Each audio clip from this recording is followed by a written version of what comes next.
Well, my guest today is the founder of Flossy Creative, Justine McLean. And Justine is a business money mentor on a mission to help women in business improve their financial literacy. A registered BAS agent and host of the Secrets of Successful Business podcast, Justine was named one of the Coach Foundation's top female business coaches in 2022. Justine understands the business numbers and empowers female entrepreneurs and business owners to take the actions necessary to create profitable and sustainable businesses that fit into their unique definition of success. With close to 30 years of experience in small business, e-commerce, publishing, and insolvency, Justine is sought after for her practical, tailored, and proactive approach to business. And Justine is available for one-to-one coaching and offers a range of courses to help accelerate small business.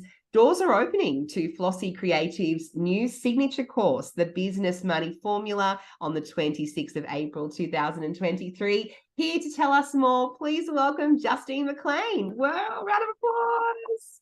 Hi, Jamie. Thank you so much for having me on the podcast. It's an amazing opportunity to talk to you.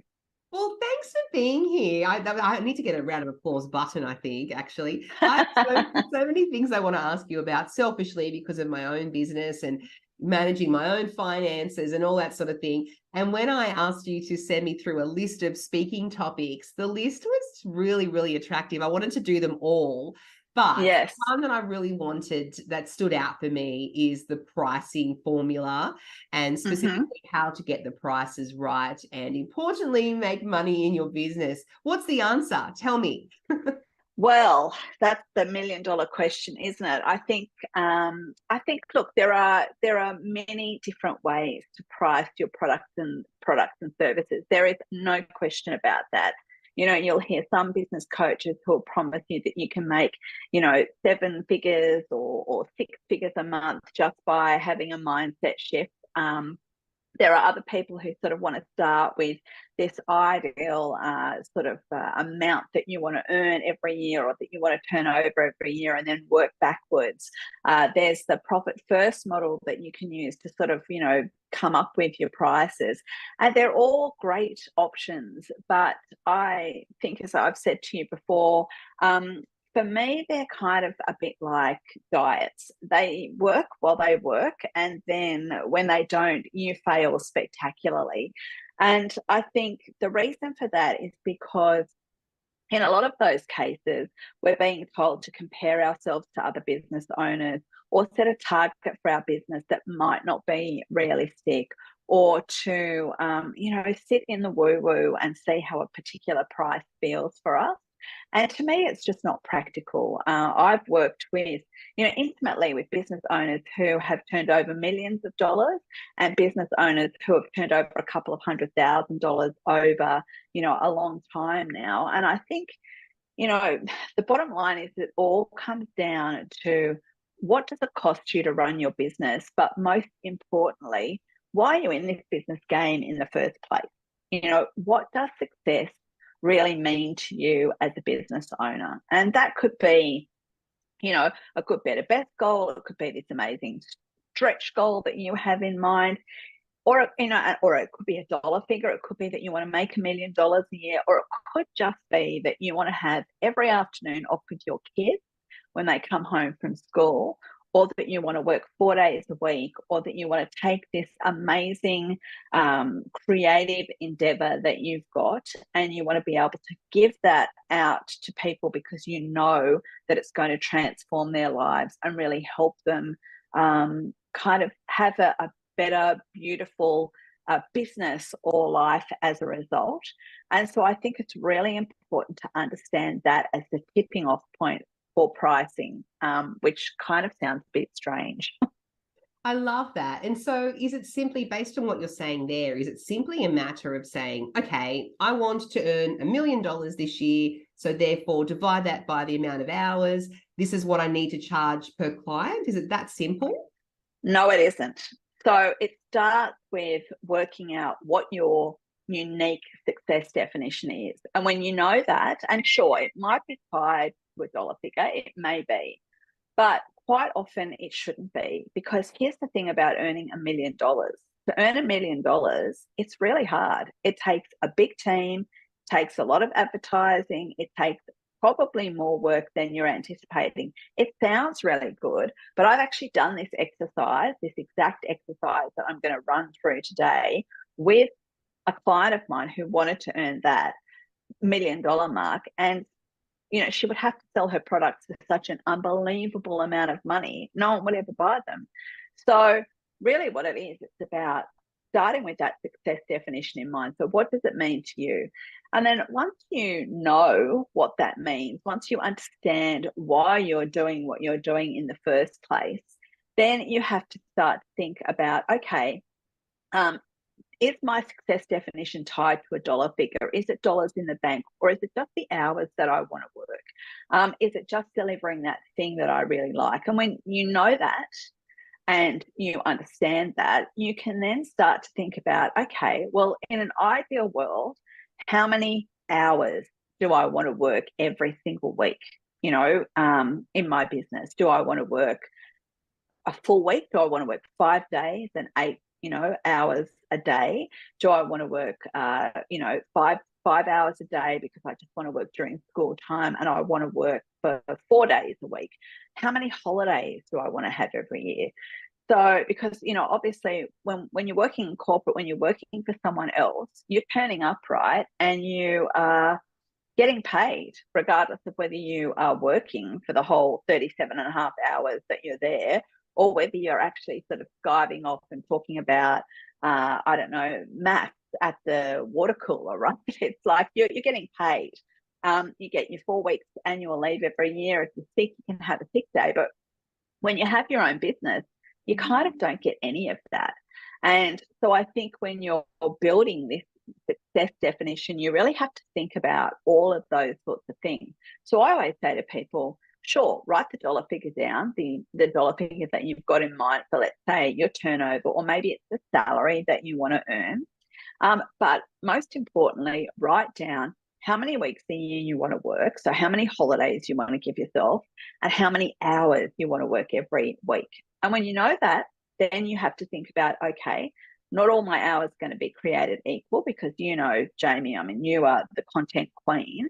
You must spend a lot of time creating content. And as you're creating that content, for example, no one's actually, paying you necessarily for that time. You're getting paid when you're one-to-one coaching, or when you're standing on a stage and talking to an audience, or when you're doing some of your coaching or inside your PR club.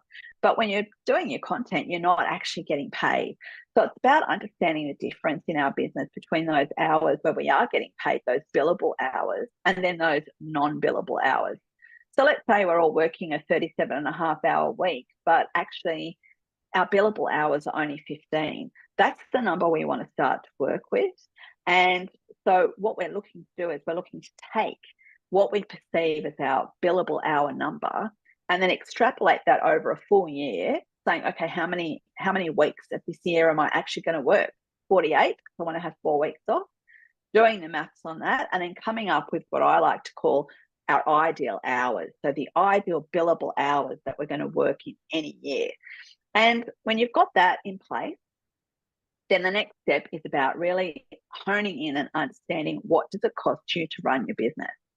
And so a good way of doing that is heading over to your profit and loss statement, having a look at that. If you've got one of those, if you don't have a profit and loss statement that you can pull out of cloud accounting software, then, go and look at your bank account and try and work out what it is, it costs you to run your business, or have a look at last year's tax return.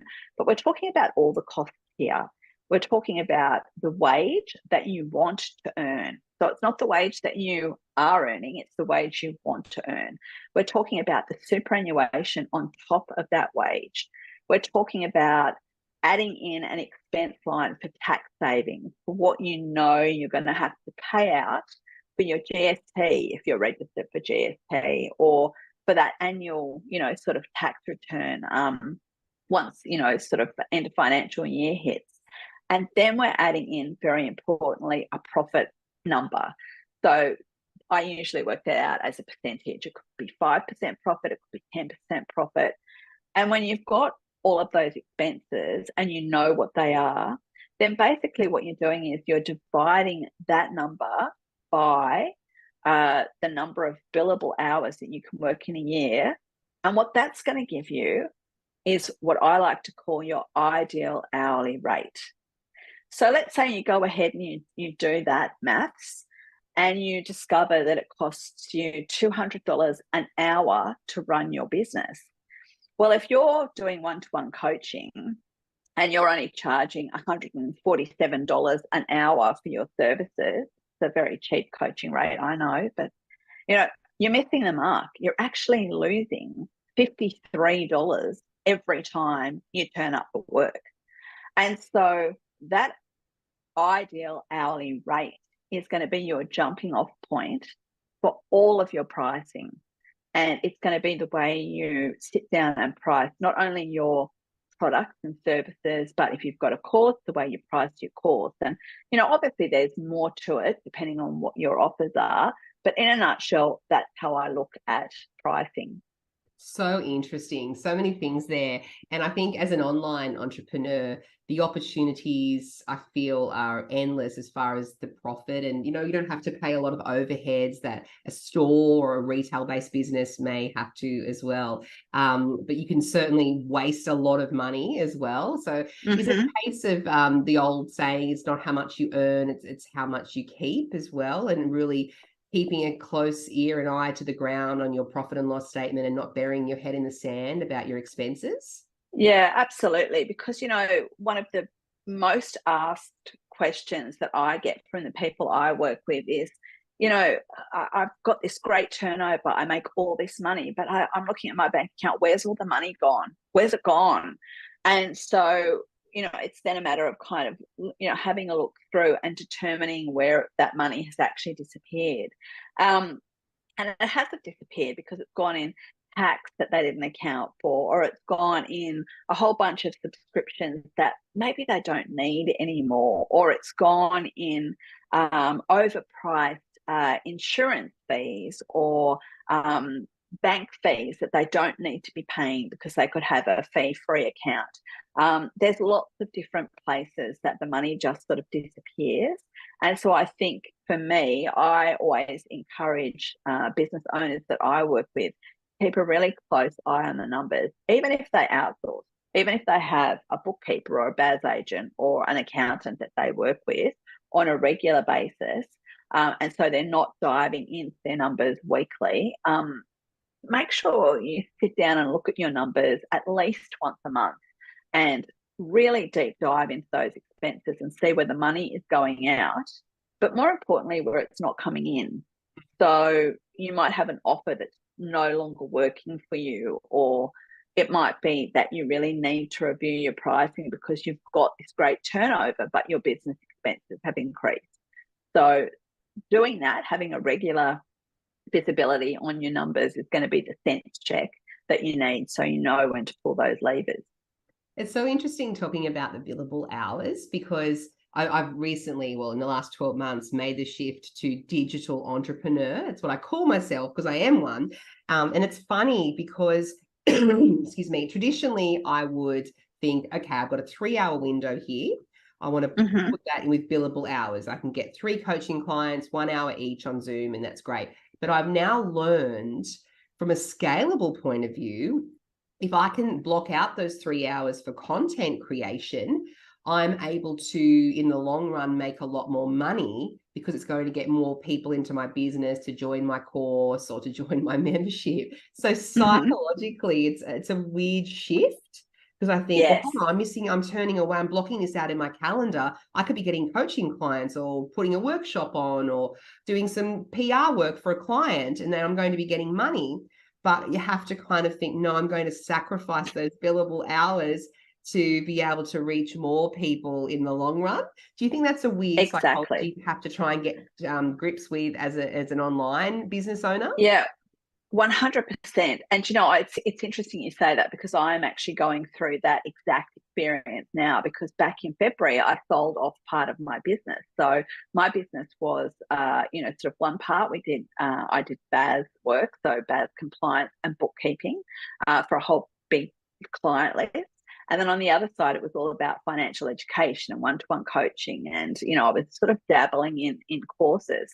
The bookkeeping side of things just wasn't lighting me up. I mean, how many times can you look at a whole bunch of lines and go, well, is GST on this or not? It was more that strategy that I knew that was really sort of filling my cup, and I knew I could make more of a difference if I work with people one-on-one or in a course setting, and it helped them improve their financial literacy. So I made this big decision to sell, and then I literally woke up the day after and I thought, wow, well, I've got no deadlines, because I had daily deadlines before. I've got nothing that I really have to do. I know I've got this course that I'm launching at the end of April, so there's a whole lot of stuff I have to do in that launch runway, and I've got a few coaching clients that I've still got on the go, but they're just fitting in here and there. And so it was very much this, oh gosh, I would turn up for work every day and kind of feel guilty, because just a week before I was making all of this money every day, and my staff were helping me do that, and now I was making nothing. But you're exactly right. It has to be this mindset shift that, all right, I'm doing this now because I know that in a few months' time, when I launch this course, it's going to be a big payday, which will, in essence, if I've got my pricing right and I get the uptake on the course, cover off all this, downtime that I've got right now, or not downtime, but non-billable time that I've got right now. And for me, anyway, it's something I have to remind myself about constantly, because otherwise I'm feeling stressed about where the money's coming from. Yeah, absolutely. One other thing I just want to ask you about finally is, do you think it's a perception thing? And I'm all about teaching people how to charge their worth, and people always undercharge. Business owners in the PR club do that, and speakers do that. We always speak for free when we should be charging, or we're charging way less. And I learned that the hard way when I overquoted a client and they accepted it. Do you think it's a perception thing? So, for example, as a coach, if you're charging I hear this all the time, and even I've had this experience myself. If you charge $2.99 an hour, you're getting no one, because people think you're too cheap. But the minute you put prices up, and I'm $8.99 an hour for a coaching call, people see you as, oh, it must be worth it, even though it's the same service. Do you find there's a perception issue when people put their prices up? They tend to often, well, in many cases, do well or better, because they think, oh, they're more expensive, they're premium, they must be worth it. Yes, exactly. And I call this the Mossman mentality. And I apologize to anyone in Mossman that is listening and who may take offense at this. But you have lots of listeners from Mossman.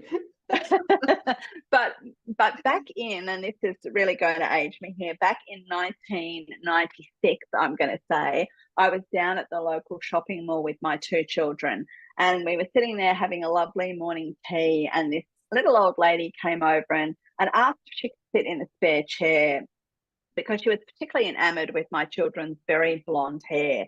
And so we got to talking, and she told me the story about her son, who was a prominent obstetrician in Mossman.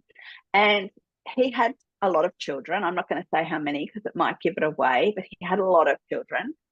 And he'd also just had a heart attack. And so he was told by his specialist that he needed to halve his workload. He was told that he was working way too many hours, and that the best thing he could do was cut them down. And he went home and spoke to his wife and said, well, we can't afford that because we have all these kids and they're all going to private school and we live in this beautiful house. And so they decided, probably he decided at the time, that he was just going to double his prices. He was going to work half the hours and double his prices. And he thought that that would be fine. That would work. That was a great business model. What happened in actuality was that he doubled his prices and he ended up with double the customers, because everybody thought he must be better because he's double the price of everybody else. And so he very quickly went back to working a full-time job. Fortunately, he kind of got his health in check and didn't have another heart attack, as far as I know. But there you go. That's living proof that it happens. Yeah, I love that. And I'm just going to ask you this final question to leave you on. And because you asked me this on your podcast, and I love it as a final question. What, if you had a billboard, what would the slogan be for Justine McLean? So it would be nothing is ever wasted, because you never know with what you're learning right now or the experience that you're going through when that is going to come back at some point in your life and be the thing that you need to get you through the crisis or to get you through a particular problem that's happening or to help you achieve what it is that you want to achieve. And I've found that so many times in my life. So yeah, nothing is ever wasted. I love that. So great. Especially, yeah, with lessons learned. I totally relate to that. And that's why I feel I can deliver such value as a public speaking coach, because I've made so many mistakes myself and nothing has been wasted, because I can pass that on to others. Here's what not to do. So I love that. Exactly. Yeah. Exactly. Thank you so much, Justine McLean, for coming on to Perfect Public Speaking. It's been really eye-opening, and I'm hoping that so many people who've listened to this are now thinking about their pricing strategy, maybe charging more and reworking how they actually have their pricing incorporated into their business. Thank you so much. It's my absolute pleasure, and thank you for having me